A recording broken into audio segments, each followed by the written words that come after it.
Hey guys, so welcome to another Warframe video, and today we're going to take a look at a nifty little ribbon that I managed to roll for the beta called Beta Toxicities.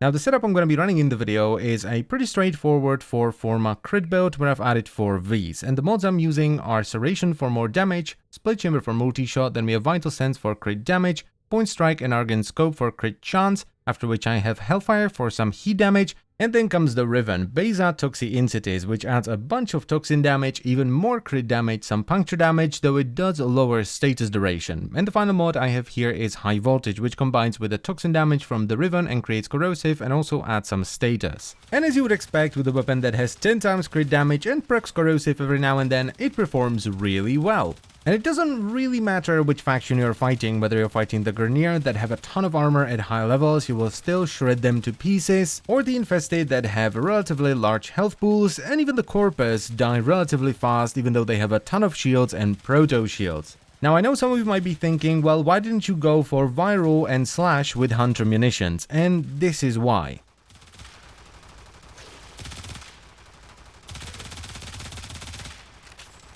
The problem here is that the Riven has a bunch of negative status duration, so even though the weapon procs a ton of status with Hunter munitions, and it procs Viral often enough to actually work, the negative status duration makes them run out in under a second, so they don't actually stay on the target for long enough to do damage.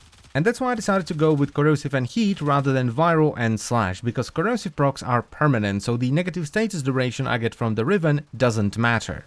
So overall, I'm very happy with this setup. The Beta was already a pretty good weapon, although it was using a Viral and Slash build before, but this Riven just brought it up to God tier. It is really good. And if you by any chance unveil yourself a Beta Riven, definitely don't throw it away, don't transmute it, roll it a little bit, and you might get yourself a God tier weapon. And that's pretty much it. So I thank you very much for watching. As always guys, I hope you've enjoyed the video, and I will see you next time. Bye bye.